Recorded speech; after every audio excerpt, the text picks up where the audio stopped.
What's up, everyone? I'm WWE Global Ambassador and Superstar Titus O'Neil, and you are watching MAZI'S World. Who the greatest now? I put this on everything. Party people, I love it's your boy my MAZ. sweat, my clothes. What is this? I thought I told you this is my world, baby. Ladies and gentlemen, party people in the place to be. It's your boy MAZ. What's happening? Not much, man. Fresh off of Special Olympics. Yeah, Very cool. It was dope. Great experience. It was inspiring today, bro. Very much. Shout out to the WWE, man. Yeah, I didn't even know they did that. I didn't know they heavily involved Yeah. with that too. I think that was super dope. And shout out to Keldon Johnson as well. Now that's my guy. Yeah. I hate the name drop and stuff like Go that. Spurs, go. You know what I'm talking about? Whoa. I guess I can't fully explain or fully express my fandom because we definitely got a guest to the right that's heavily involved with the Spurs. Ronnie III on IG, right? Yes, sir. You might catch me on the east side, sliding with my demons, even though I'm from the north side. Shawty drop location, set a crib right on the west side. Got right then, I head out for the show that's on the south side. Never look nowhere. To this day, I'm like, this is what I get to wake up and do every day. They're gonna look back at that and be like, did you give 100% every day that you were here? Did you earn to do something greater than what you were just doing? What's going on, man? Nothing much, just happy to be here. Super excited to, have a conversation and, just talk. Yeah, for sure. I guess if you don't know the joke, obviously it's a Laker fan. You are? Yeah. Oh, hell no. He's like, stop it. If you would have signed me, if I would have signed up, no. You know what I'm saying? If I would have known this, I was like, let me take off the headset. Thank you. So, for those who may not know who you are, let the people know who is Ronnie III, man. So I am the entertainment coordinator and manager for the San Antonio Spurs, working heavily with our entertainment team, which is the Spurs Hype Squad. Make sure you give us a follow at Spurs Hype Squad on IG.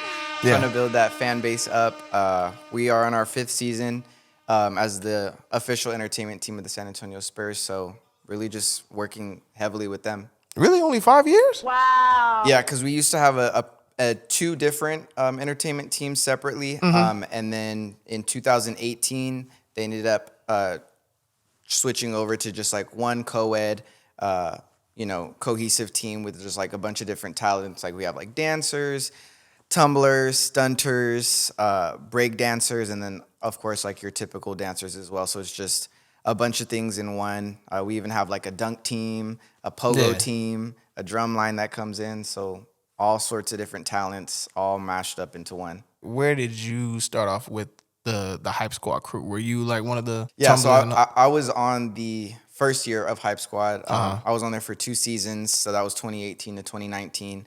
And then obviously COVID hit in the 1920 season. And then the NBA was just pretty much canceled, and we were like, we don't know when it's coming back. Yeah. So I ended up moving to Dallas, up in Plano, and I went to UNT to get my master's degree from up there. Okay. I was there for about a year and a half, and then graduated, and then I got a call that there was a job opening for the Spurs in game operations, and then I applied for an interview, got the job, then moved back to San Antonio, was in that position for about a year, and then this position that I'm currently in opened up, applied for it, interviewed, and then got promoted to this current position that I'm in now. So it's been nailed it. a 5-year journey, but it was great. That's cool. So I guess one of the questions Skrills and I was talking about, on the way here, what happened with the Silver Dancers? They seemed like they were a crucial part with being a part of the Spurs and the cheerleading and everything, and then now the Hype Squad kind of comes in and yeah. So they were a major part of the Spurs history. Everyone knows them, especially if you're from San Antonio, right? And I think just as the industry starts to evolve, so does things that we're doing as well. So we just kind of wanted to evolve with that, and be a pioneer in the industry because we were the first NBA team to transition from your normal all-girl or all-female team to more of like a co-ed, cohesive, all different types of talents type thing. And we were the first NBA team to do that. And then we've had like a few other teams follow suit. And it's just something that's becoming more and more typical in the industry now. Gotcha. Cool. It's kind of a random question. The Coyote, arguably one of the best Oh, definitely the best in the business. Okay. Definitely the best. I'll agree with that. You know what I mean? I'll agree. come on. He's the best mascot in the game. Hands down. I mean, homie from the Suns, the what is it? He's a gorilla. The gorilla. Close second. Close. You know what I'm yeah. saying? He gets busy. Benny the Bull's up there too. He all right. Yeah, Benny's pretty cool, especially on like his TikTok and stuff like that. He definitely keeps up with the trends. But I'll say the Coyote kind of has the crown. Oh, for sure. As the best, you know what I'm saying? Does he get involved with as far as, you know, game planning and all the stuff that y'all got for the hype squad days before and things like that? How involved is the Coyote? So he's heavily involved in everything, just like we are. There's times where, like, obviously he focuses on like his things that he's doing, his appearances, his skits and stuff like that. But there are times where like we'll collaborate. Like we're gonna collaborate while we have our like rodeo road trip, what we call it. Whenever the Spurs go away for the rodeo, we're gonna practice with him and have like a routine that's gonna end up coming out in March. So we're gonna have like a little collaboration. But he's heavily involved in the planning of the game and stuff like that. Going back to your original, you say you were with the Hype Squad for 2 seasons? Yes. So were you like a dancer in there, or were you like? I was more on like the tumbling side. Gotcha. I have more of like a cheerleading background. But then, I mean, obviously, like being on the team, you're just constantly trying to like learn, improve, grow. Yes, while I was like a tumbler, I did grow as like a dancer as well. Word. A lot in those 2 seasons. So. So you were flipping. Oh yeah, Flipping. Yeah, we gotta find some videos or something. But yeah.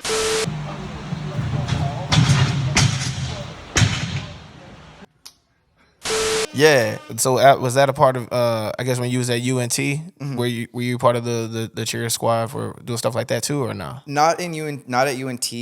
Just because I was in my graduate program and I literally had like no time between full-time classes, and then also I was working at Foot Locker at the time just to make some like extra money. Nice. So, yeah, I definitely like tried to pick up my shoe game because like I wasn't too into shoes at the time, so people would come in and be like, "Hey, do you have these shoes?" And I'm like,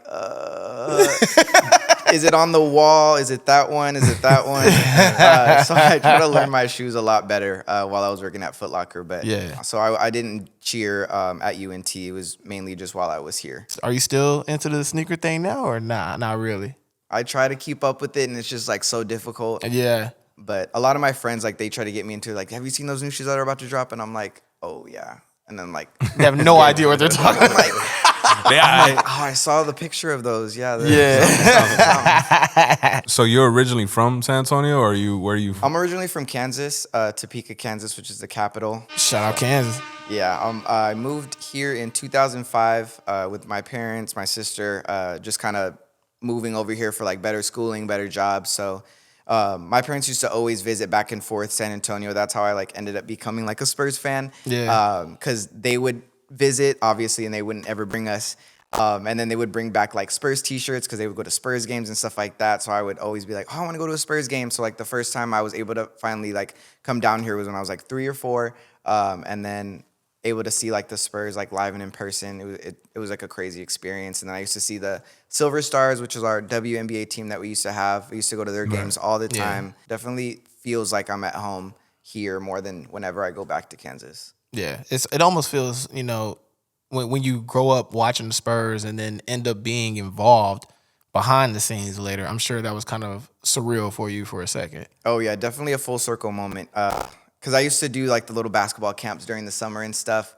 So just like seeing all like the work that goes behind those camps now. Yeah. While I don't like work directly with the camps, I see the people that are behind it, and I'm like, dang, that's crazy. Like I literally was in that basketball camp like, 10 years ago, and now like fast forward 10 years and I'm like in the office with those same people that put all the hard work behind those basketball camps. Yeah. As much as it pains me and kills me to ask. Top 5 Spurs of all time.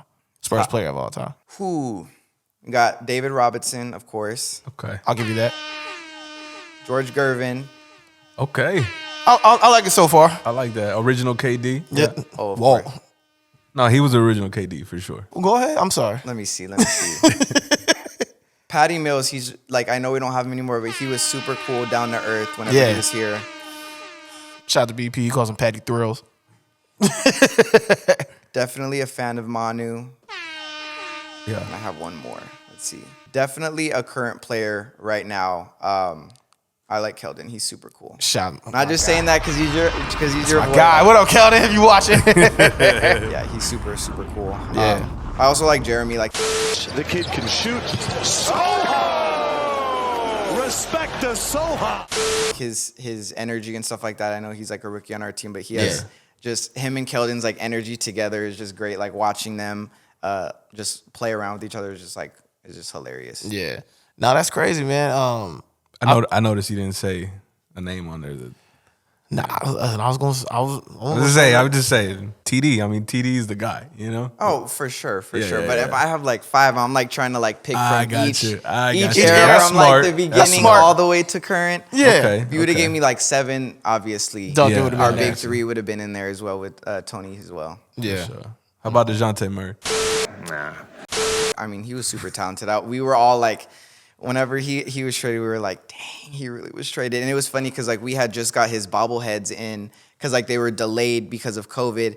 And then the same day that they like came in and we started doing our distribution, it was literally like we got the ESPN notification. And he got traded, and everyone's like, "We don't want that bobblehead." I'm like, "Can we get another one?" And I was like, I'm sorry." They're like, "Well," I was like, "They're like, it's not worth anything." I was like, "You never know. I mean, people still want it." Shoot, I'll take that off because rare pieces like that, you know what I mean, that don't go for sale. Exactly. You know what I mean, they could be worth something later. I don't want that one. Yeah, obviously you heard what was said. Oh yeah. Yeah, Of course. Any thoughts on that? I try to stay out of the player drama as much as possible on social media. But I mean, once a Spur, always a Spur. So, with the family anyways. That's true. For sure.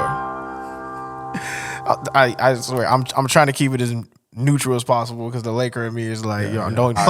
My dad's a Lakers fan as well too. I mean, Shout out to your pops, man. right, growing up. What's happening?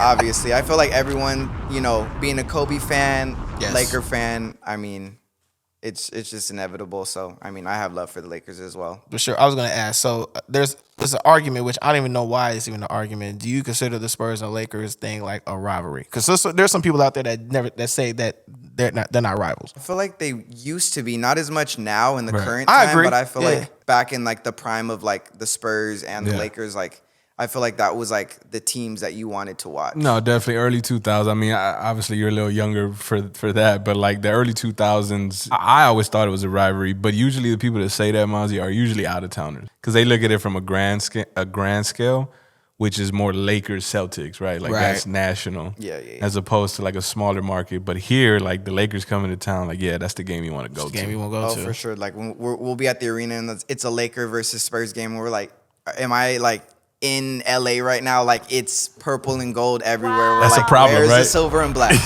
That's a I was problem. gonna say, is that a problem, you think? It ends up being one. Every time we play the Lakers, we already know like we got to do something more with our fans just so we can drown out the Lakers fans because they do get it. Sometimes our Spurs fans will flip and they'll be wearing a Laker jersey the next game, and I'm like, you were just in a Spurs jersey.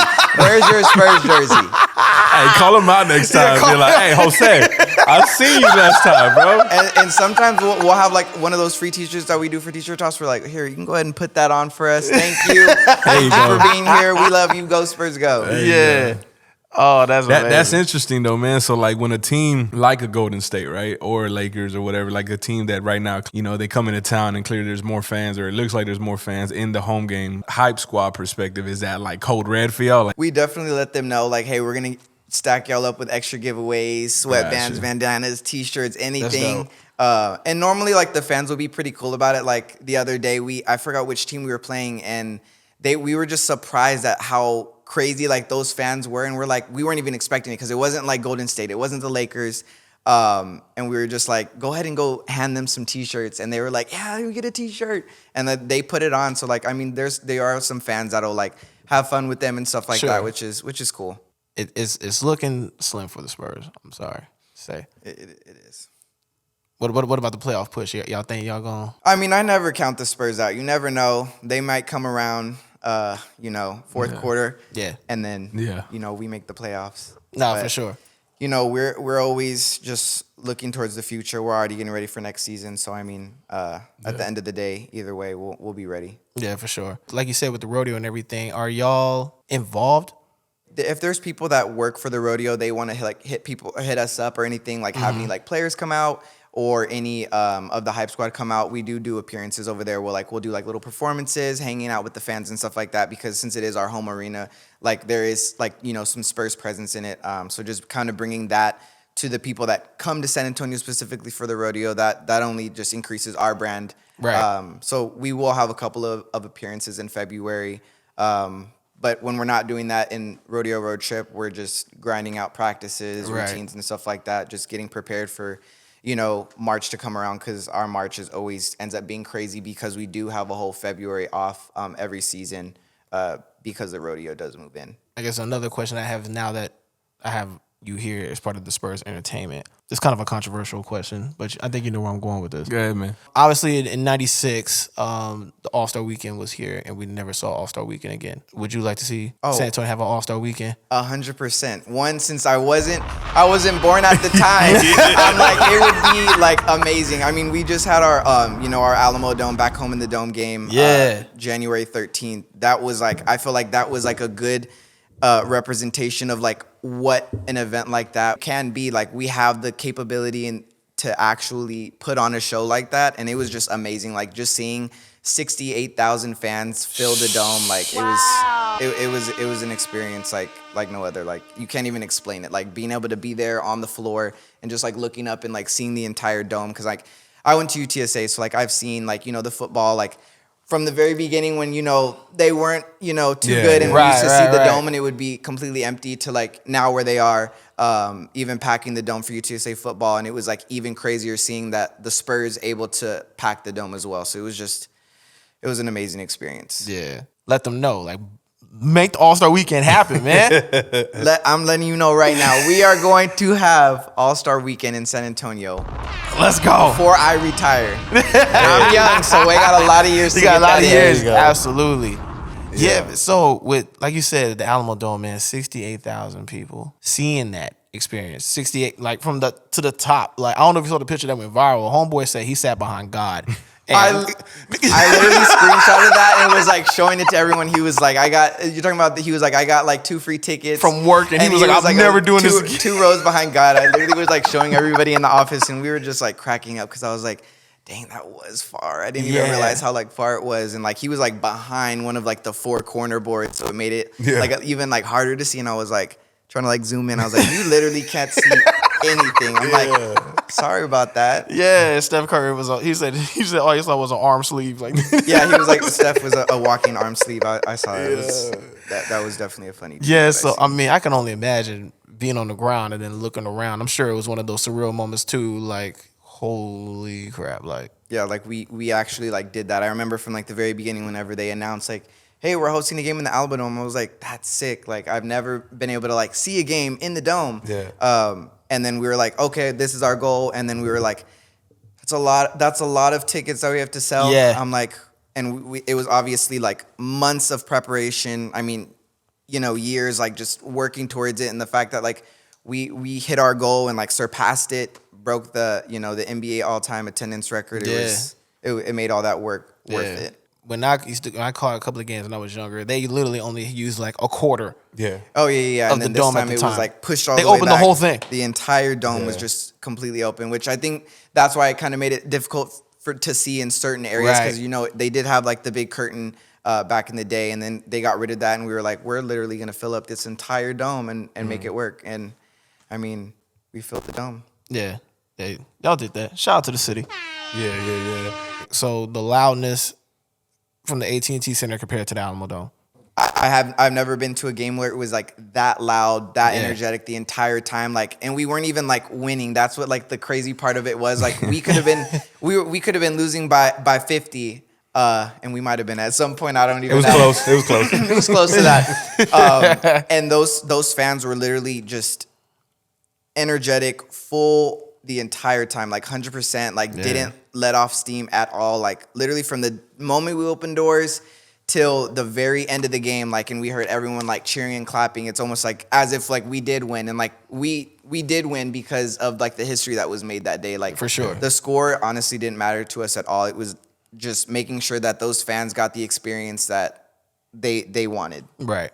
history was made, and that's all that matters. Yes. I find it like incredibly interesting, man, that your job, like your quote unquote, like job, right, is working at a business, right? Because it is a business, but it's not like everyone else's business. It's not like it's not like my job a or corporate 9 to 5 where you just punch in and I don't want to be here. Right, Exactly. right. Honestly, it still like blows my mind. Like to this day, I'm like literally I'll wake up in the morning. I'm like, dang, I like really like work for like the San Antonio Spurs. Like it even like I don't even like have words for it at times when I'm like, this is crazy. Like this is what I get to wake up and do every day. Like I never like imagined that I would have a job where I would actually just like wake up, be excited. Like there's like never been a day since like I started working with the Spurs in 2018 that like I'm like, oh, I have to get up and go to work, which is like what you were saying. Like it's not that normal like 9 to 5. It's a different thing every day. Like there's not one day, this week that it's been the same exact thing. There's some days where like,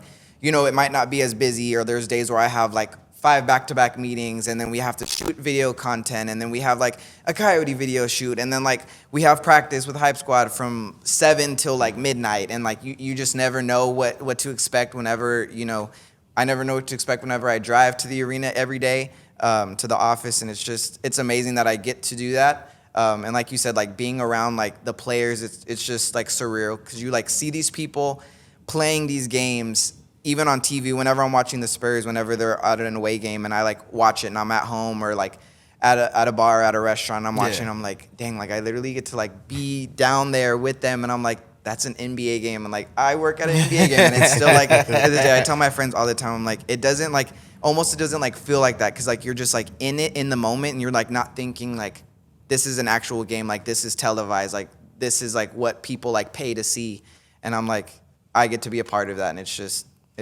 an amazing experience. That's dope, because it's like I know me when I was younger, me being a fan of basketball, I wouldn't mind at the time being a water boy or going out there wiping, with what's the little sweeper to get the sweat to get the sweat. Yeah. It's stuff like that was just cool, and to see you and talk to you and hear your experience. Yeah, and I have friends that are part of like the basketball operations team that they're like wiping it up, and like they're super cool, and it's like you like being in sports, like you have to start somewhere. Like I knew that like I wasn't gonna be able to just apply. You're in there and you're automatically making like your $70K a year. Because I mean I do have like my master's degree, and I was willing to like take a step back and just hone in on my goal. And I knew where I wanted to be, and I was like, I'm gonna make it in this industry. And you have to start somewhere, and end up just growing from there. So I mean, it was definitely something I was like, I had no doubt that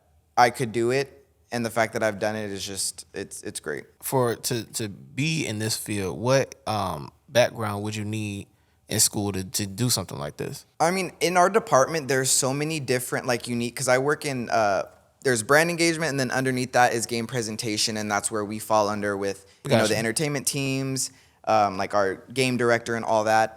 So like we all have different parts that we're like all doing. So like we all have different, like our game director, like he's like an accounting major, so like something completely different than like what he's doing on a daily basis. I'm a marketing major, and then I have like an MBA in sports management. Our stage manager's like, she's in communication. So I mean, there's not like a specific like background that you have to have. I would just say that you have to like put everything into it. And if you want to make it happen, like make it happen. And as long as like you show that you have the ability to get the job done and be successful, like you can make it. That's inspiring.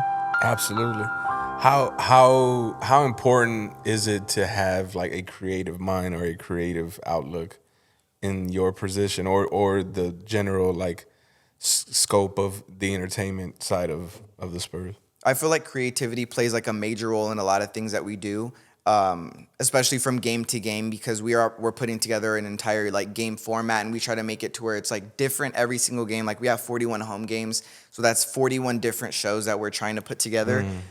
So always trying to stay creative, stay on top of the trends, keep up with everything that's ever changing in the industry. Creativity does have to be at the top of our list at all times, because we don't want like the fans to get like bored with what we're doing. So if there's something new that we're trying to launch, like that's where like we'll just have like a creative brainstorm as like a department and just spit out different random ideas, and we're like, oh, that would be super cool, or that would be super cool, or that would be super cool. So we have like I'm lucky to work with like so many different people that are so creative. They're so different, so unique, and we're all skilled in different ways to where like when you put it all together, it just becomes something like great. Yeah. I would like to think I'm creative at one point, but to literally think of a game plan for all those type, I know it like can be stressful. orchestrated and because there was a point where in your videos that I've seen where you kind of got that pop look too. He on the court looking at the crew, Oh yeah, dancing. Yeah, you go with the headset. So Yeah, no, that was pretty good. That was pretty good. So first off, man, what are you looking at? Like, what are you looking for? Are you looking for are you looking to make sure they hitting every spot or what? One and two and cat. Literally hitting every note. I mean, because the Hype Squad, they perform every home game, so they have 41 performances that they're having to do, and there's times where we'll have like this week we have a game tomorrow, we have a game on the 30th, we have a game on the 1st, we have a game on the 3rd. So it's like 4 games every other day. So I'm looking for them to always give 100% because whether it's their 27th game of the season, it may be that fan's first game of the season. Exactly. So that's why we're always trying to stay on top of our craft, just making sure that each fan, because it may be like that only game that they're able to go to, and if we're not giving our 100%, they're seeing everything like less than that 100%. Sure. So we always I always tell them, I'm like, we're giving 210% effort, and they're like, oh, you know, because 210. Come on, I'm like 210% effort at all times, and if we're not hitting that, then there's something that's got to be fixed. Yeah. So I'm always like looking. That's why like in that video that you saw, and I'm like, we drilled that part of the routine probably about 40 times. I'm like, again, one more time. They're like, you just said one more time. I'm like, one more time. One more time. Again. And then we have our choreographer, like me and her work hand in hand, and we're like literally like the same exact person. So we'll be both standing there, arms crossed, and we're like, like we'll start in, we're like, all right, let's go full out. We're going full music, full face, like full everything. And then they'll start, and it'll be less than, I'm like, pause. I'm like, run it back. Let's start again. Yeah. But yeah, I love them. They're great. They're talented. They're eager, they're young, they're ambitious. Yeah. I mean, I can't move like that like I used to. I mean, my knees can't do it. Them knees. Them knees. Yeah, nah, I can't. So if possible, you still getting out there and Honestly, every time we're at a game and we're performing at our East entrance, they'll like turn around and be like, come on. I'm like, nah, I'm good. I was like, I have my headset on. I was like, it might fall off. Yeah. I was like, I'm retired. Yeah. But I mean, and there's like ushers like that have like worked there since I started there, and like they'll be like, hey, I remember when you used to do that. Like, you should go out there and show them what to do. And I'm like, you know, like the weather, it's a little cold today. My knees are a little bit. Believe me. You know, I try to keep up with them sometimes, but yeah, they are far beyond where I was at the time. So there's never a time where like someone may miss a step and you're like, no, it's like this, and you go out there and be like, 100%. Like that was like literally like last night where we're teaching them something, and I was like, why are you doing that? I'm like, hold and hit it. I'm like, what are you doing? Like, and they're like, all right, Ronnie, you go ahead and show us, coach. Yeah. I'm like, hey, if you can't do it, I'll do it. There you go. I'm like, go ahead and clock out for me. There you go. Clearly, you're in a really good space. You know what I mean? A good spot, a good position in that organization. But if you can kind of speak on the work that you did, you know, that led to being where you are now. You know what I mean? It's going back to maybe even high school, college. Because you say you went to UTSA? Yes, I got my bachelor's from UTSA. Got you. So, I mean, kind of like, just kind of speak on just the hard work. Because obviously it sounds like you worked hard, man, to get to where you're at now. And just give a perspective to those that are listening and watching that's like, look, man, this is what I did and what you got to do to kind of get to just be successful. You know what I mean?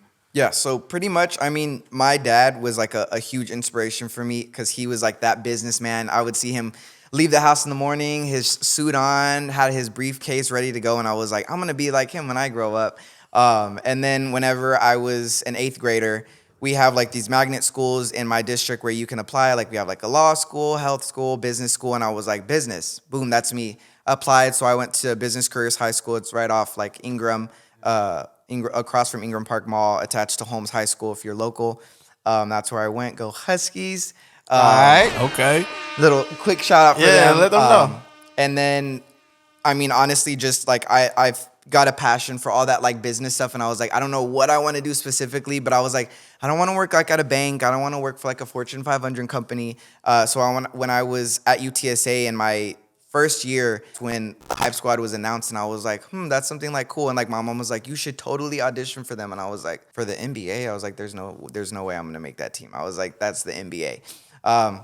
Auditioned, and I made it, and I was like, from then just seeing the behind the scenes of like how they ran the game, I was like, that's something so interesting. I was like, if I ever end up coming back to the Spurs and like working for them, like that's something that like that was a goal in mind. So whenever COVID hit, it was kind of like, you know what? There's not a job for me right now with the Spurs. I'm like, maybe there will be someday. So then that's when I had left. And then, a semester, like my last semester is when I got that call, and I was like, it was almost like I told myself, I was like, I'm not going to move back to San Antonio unless there's a job for me. And I literally got a call one day, and they're like, there's a job for you. And I was like, all right, perfect. I would say just stick with it. Don't give up on what you have. If you set a goal for yourself, like just see it all the way through. Like getting this job that I previously had as a game operations assistant, it was tough. There was like a lot of days where it was like, there is that tedious work that some people like don't want to do, or we're like opening boxes, tearing stuff down. And it's just that hard work that you have to put in order to get where you want to be in life. And I was like, I'm never going to not put 100% into something that I'm doing, because I know that eventually when I want to do something greater, I'm going to look back at that, and they're going to look back at that and be like, did you give 100% every day that you were here? Did you earn to do something greater than what you were just doing? Apparently I was. So that's when I got promoted, and it was just something that I was like, all the hard work, everything from, being that 8-year-old that I used to see my dad leaving, or being that 3-year-old wearing that Spurs t-shirt, like all those days in between made it completely worth it for like where I am right now. And just to be here, like this is something like super exciting. Whenever I got the DM, I was like, no freaking way. I was like, I'm gonna be on a podcast. Like that's so cool.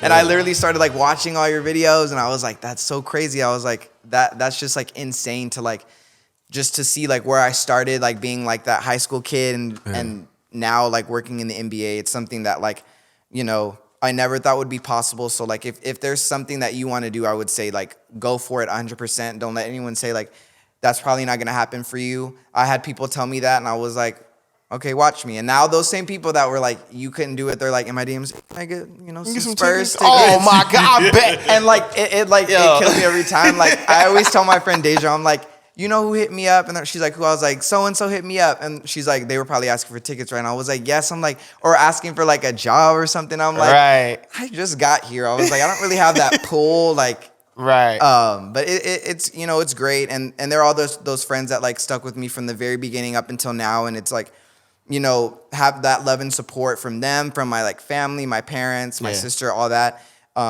It made it all worth it for like where I am now. So I'm extremely grateful for like my story, how it played out. And, I wish everyone else luck in their story. And like, if you want to do something, do it. Come on, man. Man, very dope. Very, very well said, man. Thank you. Yeah, for sure. And I feel like you kind of answered the question, but I was just going to say, like, so if you were to talk to your 8-year-old self now, what would you tell them? If I were to talk to my 8-year-old self, I would be like, wipe those tears, quit crying. Because like I used to get bullied all the time. So I was like, oh, yeah. That was something I feel like a lot of people had gone through whenever they're younger. Like wipe those tears. Don't worry, because one day you're going to be something great. Yeah. And you don't even know it. That's dope. Bullies, y'all are trash. You know what I'm saying? Straight up and down. I mean, obviously your job seems like it's a big part of what you for sure. Takes up a lot of your time, I should say. But I mean, outside of work, what else? I mean, what do you do? Like, what do you enjoy doing especially outside your of work? off time, man, for sure. Because it seems like your job is fun as hell, man. But like, is it even considered a job? Like, let's be real. Like, it's a lifestyle. Honestly. Yeah, it's a lifestyle. There we go. You know what I mean? So besides the 41 games here in the city, what do you do in your free time? Honestly, when I'm not at a game, I'm like hanging out with my friends, chilling in my apartment. I'm like a big like Netflix show type person. Yeah. I love going to the movies, trying to hang out with my friends as much as possible. My parents recently just moved back to San Antonio.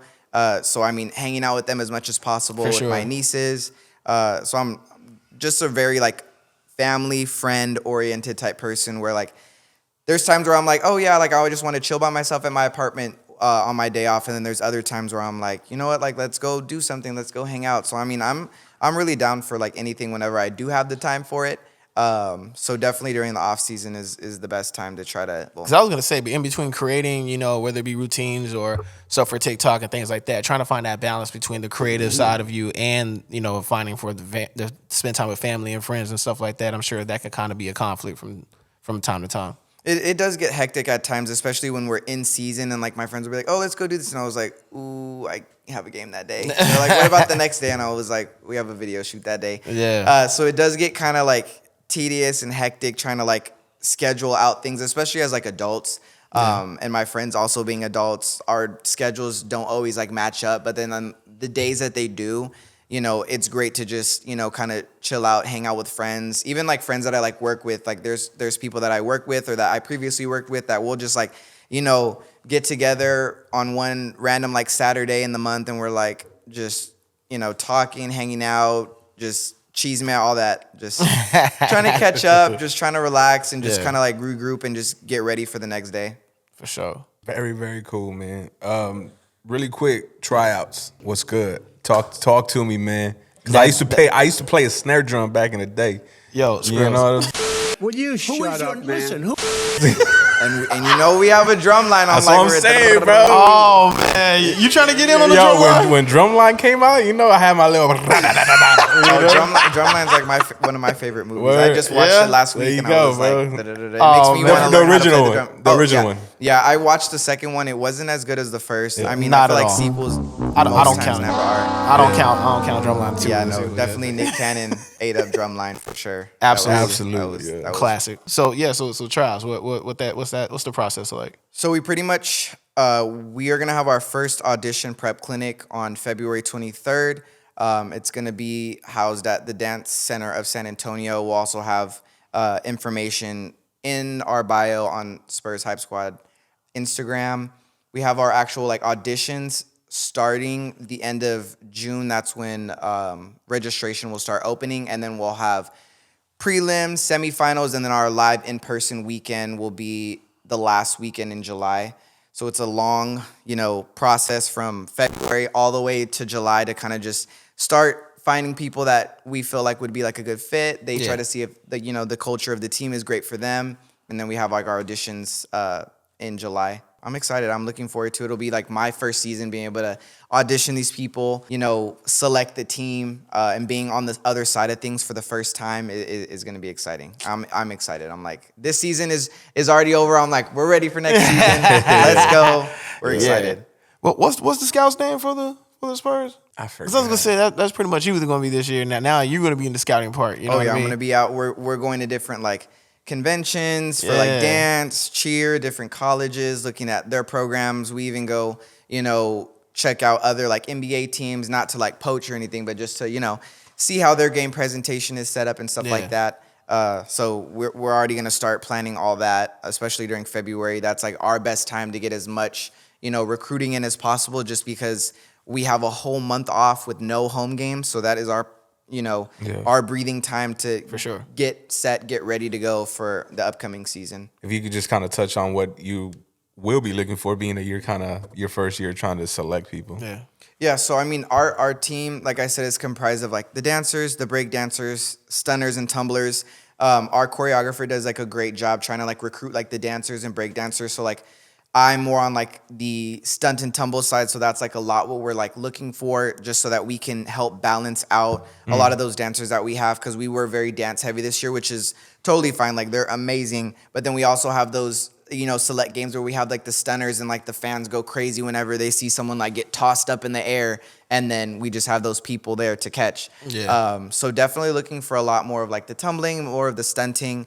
And then just continuously improving our growth, literally from year 1 to year 5 now. Like the amount of talent that we've had is like just insane. Like I'm super proud of it, just because I've seen where it started, like me being on that very first team back in 2018 to now this 5th season and the 22-23 season. And I literally just, I can't wait to see like what's to come, because I know that there's just so much young talent out there that's just waiting to be discovered, waiting to be part of something great. And I mean, what's greater than the Spurs Hype Squad?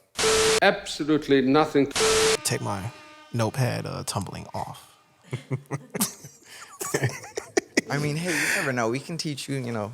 No, I mean, Give me listen, a spot I would like to, but I mean, I'll probably do like a mean cartwheel, and you probably get one cartwheel out of me, and Hey, I'm done. That's something. As long as you can, if you have rhythm, we're good to go. Yeah. Rhythm is key in anything that Absolutely. Yeah, but yeah, like I said, one cartwheel and Now Mazi will give you a good dribbling show like the N1s back in the day. Just yeah, you know what I mean, dude. Yeah, you might get something, but I get winded kind of quick. I'm old, so He has the handles. yeah, got for it? sure. Yeah.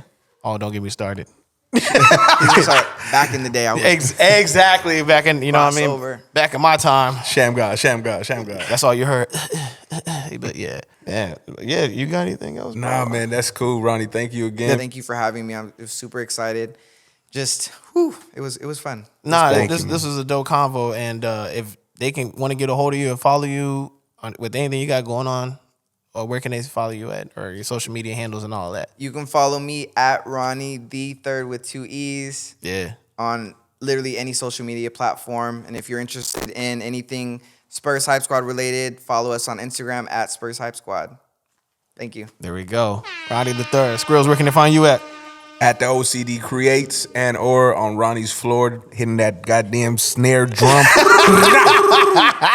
Because it's Go Spurs Go, Mazi. You know what I'm saying? We got to get a Go Spurs Go on 3, just one time. Oh, there you go, Mazi. There you go, Ronnie. Excuse me. There you go, Ronnie. All right, let's go. Here we go. Mazi, don't let me down, bro. You got it. 1, 2, 3. Go Spurs Go! Beep, beep, beep, beep. Bro. He barely wanted to tap that button. It's all right. We got it. Yeah, Sound we got it. effects. Hey, good shit, Ronnie. Hey, I'm the guy in post. Don't worry about it. Thank you. Just Yeah. edit that in there. And I'm at MAZI'S World Official. You can catch me courtside at a Lakers and Spurs game with a Laker jersey on. You know what I'm saying? And then me with the Spurs shirt ready to toss it on him. We'll be there. There you go. No, I'm definitely looking forward to seeing the whole team in action and seeing the Hype Squad do their thing, man. Thank you for your time and opportunity, or for the opportunity to speak your story and, you know, coming on the show. We appreciate it. Thank you for having me. Absolutely. Sponsor time, right? Yes, sir. DaviesEntertainment.com to get your MAZI'S World merch and tees and stuff. Also, CrewFreshClothingCo.com to get your gear there as well. Also, visit Pete's Hot Chicken at Besame to get your food over there as well, and get the Mazi 2-piece hot with a side of hot honey. Don't fries. forget the hot honey. Don't forget the hot honey. That's important. Be sure to like, share, subscribe, and tune into the podcast. Please leave a review on the podcast section. That way we know how we're doing. If we're trash, let us know. If we're great, let us know. Give us 5 stars or whatever the ratings are. And we'll see y'all next Monday. Mazi, peace. Peace. Maserati. So focused, I just need some meaning to my name. Plus I'm cheating with these codes. If you thinking it's a game, that's real talk. Man.